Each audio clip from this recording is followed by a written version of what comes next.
चलिए सीधा मुद्दे पर आते हैं और भारतीय इतिहास की शायद सबसे दिलचस्प, सबसे जटिल चर्चाओं में से एक की गहराई में उतरते हैं। हम बात कर रहे हैं दो ऐसे दिग्गजों की, महात्मा गांधी और डॉक्टर B.R. अम्बेडकर, जिनके बीच भले ही तीखे मतभेद रहे हों, लेकिन इन दोनों ने मिलकर हमारे देश के सामाजिक ताने बाने को हमेशा के लिए बदल कर रख दिया। इस पूरी कहानी की शुरुआत होती है इनकी सबसे पहली मुलाकात से। तारीख थी 14 अगस्त 1931 और जगह थी बंबई का मणिभवन। अब देखिए, यहीं ये दोनों पहली बार आमने सामने आए थे। और मजे की बात तो ये है कि आज़ादी के आंदोलन के बीचों बीच यहीं से एक बिल्कुल नए वैचारिक संघर्ष का जन्म हुआ। अब उस पहली मुलाकात की सबसे हैरान कर देने वाली बात पता है क्या थी? गांधी जी को यह मालूम ही नहीं था कि डॉक्टर अंबेडकर खुद एक कथित अस्पृश्य पृष्ठभूमि से आते हैं।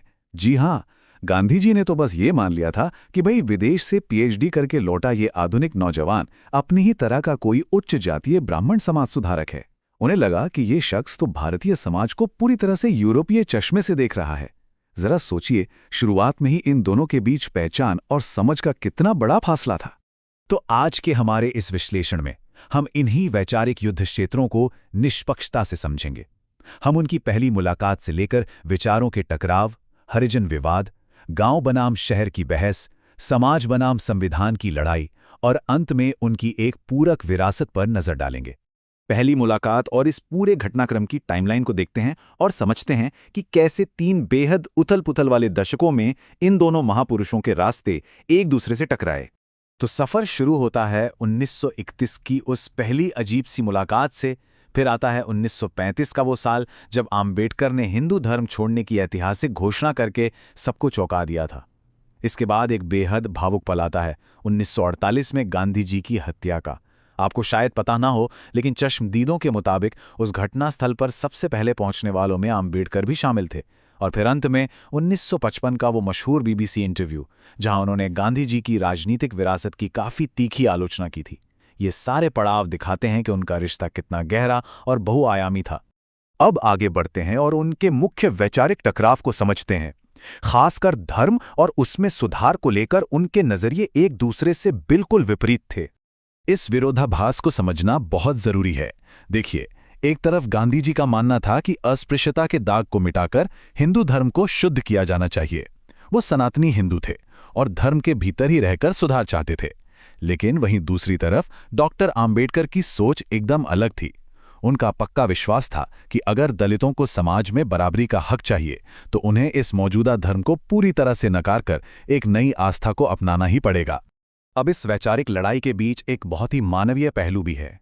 बात है 4 मार्च 1936 की, गुजरात के सावली गांव की, जब जमनालाल बजाज ने गांधी जी से आम्बेडकर की उस धर्मांतरण वाली चेतावनी के बारे में पूछा, तो गांधी जी ने तो जवाब दिया, वो सच में बहुत कुछ बयां करता है। गांधी जी की सहानुभूति देखिए। उन्होंने साफ साफ कहा, डॉक्टर आम्बेडकर की जगह अगर मैं होता तो मुझे भी इतना ही गुस्सा आता। उस हालात में शायद मैं अहिंसावादी नहीं बन पाता। उन्होंने यहां तक कह दिया कि अगर वे सचमुच हमें जूतों से भी मारें तो भी हमें सहना चाहिए। उनका मानना था कि जबरदस्ती मनाने से बेहतर है विनम्र प्रायश्चित करना। ये उनके अहिंसा के विचार को और भी गहराई से दिखाता है। चलिए अब उस तनाव की बात करते हैं जो उस दौर में गढ़े गए शब्दों और संस्थाओं की वजह से पैदा हुआ था, यानी कि हरिजन विवाद। आम्बेडकर और उनके समर्थकों को गांधी जी का रास्ता आखिर खटकता क्यों था? इसका सबसे बड़ा कारण था हरिजन शब्द का इस्तेमाल और हरिजन सेवक संघ का बनना। आम्बेडकर को लगता था कि ये सब दलितों पर महज एक कृपा दृष्टि दिखाने जैसा है। दलित समुदाय इसे अपने लिए एक तरह की गाली मानता था, क्योंकि इसमें सवर्णों की दया से उद्धार की सोच झलकती थी। आम्बेडकर चाहते थे कि दलितों का अपने जीवन पर खुद का नियंत्रण हो, न कि कोई और उनका उद्धार करे। और इसी कड़वाहट का असर सालों बाद दिखा। 1955 के अपने बहुत ही चर्चित BBC इंटरव्यू में आम्बेडकर ने गांधी जी की विरासत पर सीधा वार किया। उन्होंने कहा, गांधी भारत के इतिहास में बस एक प्रकरण थे, वो कोई युग निर्माता नहीं थे। आम्बेडकर ने बहुत स्पष्ट तौर पर कहा कि वो गांधी से हमेशा एक प्रतिद्वंद्वी की तरह ही मिले थे और शायद इसीलिए वो उन्हें बाकी लोगों से कहीं बेहतर जानते थे। अगर हम मीडिया में हुए इस टकराव का निष्पक्ष रूप से विश्लेषण करें तो एक बहुत दिलचस्प बात सामने आती है। आंबेडकर ने गांधी जी पर दोहरी भूमिका निभाने का आरोप लगाया था। उनका कहना था कि गांधी अपने अंग्रेजी अखबार में तो जाति व्यवस्था का विरोध करते हैं, लेकिन गुजराती अखबार में वर्ण व्यवस्था का समर्थन करते हैं। पर हकीकत क्या थी? बाद के अध्ययनों से पता चला कि मामला कुछ और ही था। वास्तव में गांधी जी ने अपने अंग्रेजी लेखों में जाति व्यवस्था का समर्थन किया था और गुजराती लेखों में छुआछूत का कड़ा विरोध किया था। है ना अजीब बात? अब थोड़ा विषय बदलते हैं और देखते हैं कि आज़ाद भारत के भूगोल को लेकर उन दोनों के बीच क्या मतभेद थे। गांव बनाम शहर की इस बहस को समझते हैं। इस मुद्दे पर तो दोनों के विचार एकदम उत्तर दक्षिण थे। गांधी जी गांव को विकास का पूरा केंद्र मानते थे। वो चाहते थे कि भारत गांव में बसे।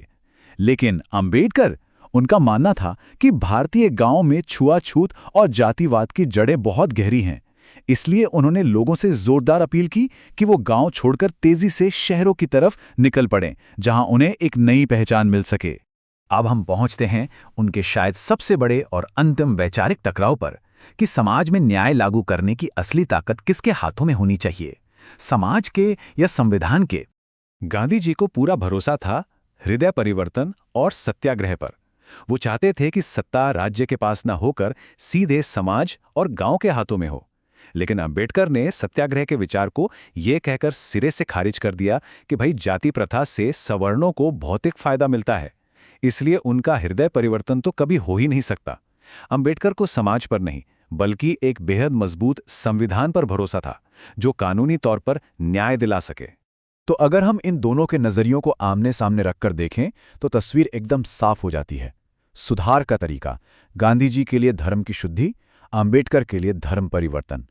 आदर्श समाज कहाँ बसेगा? गांधी जी का गांव बनाम अंबेडकर का शहर। और सबसे बड़ी बात, ताकत किसके पास होगी? गांधी जी का समाज और सत्याग्रह बनाम अंबेडकर का मजबूत संविधान। सब कुछ एक दूसरे से बिल्कुल अलग। और अब अंत में आइए इन दो आजीवन राजनीतिक विरोधियों की विरासत को देखते हैं, कैसे इनकी अलग अलग राहों ने एक पूरक विरासत तैयार की। इन सब बातों का सबसे बड़ा निष्कर्ष यही निकलता है कि भले ही उनके तरीके बिल्कुल अलग थे, उनके बीच जबरदस्त प्रतिद्वंदिता थी। यहां तक कि वो एक दूसरे को बस डॉक्टर और मिस्टर गांधी ही कहकर बुलाते थे। फिर भी दोनों का आखिरी मकसद देश में सामाजिक न्याय और एकता लाना ही था। और अनजाने में ही सही, लेकिन दोनों की कोशिशों ने मिलकर उस पुरानी दमनकारी व्यवस्था को तोड़ने का काम किया। आज देश में छुआछूत कानूनन अपराध है। भले ही ये कड़वा सच है कि भेदभाव आज भी कुछ हिस्सों में जिंदा है। तो आज के इस विश्लेषण को हम इस एक सवाल के साथ खत्म करते हैं। अगर एकदम अलग दृष्टिकोण वाले दो महान नेता अनजाने में ही सही मिलकर एक इतनी मजबूत विरासत का निर्माण कर सकते हैं, तो आज के दौर के हमारे ये गहरे राजनैतिक मतभेद क्या ये भी खामोशी से हमारे भविष्य को कोई नया आकार दे रहे होंगे? सोचिएगा जरूर।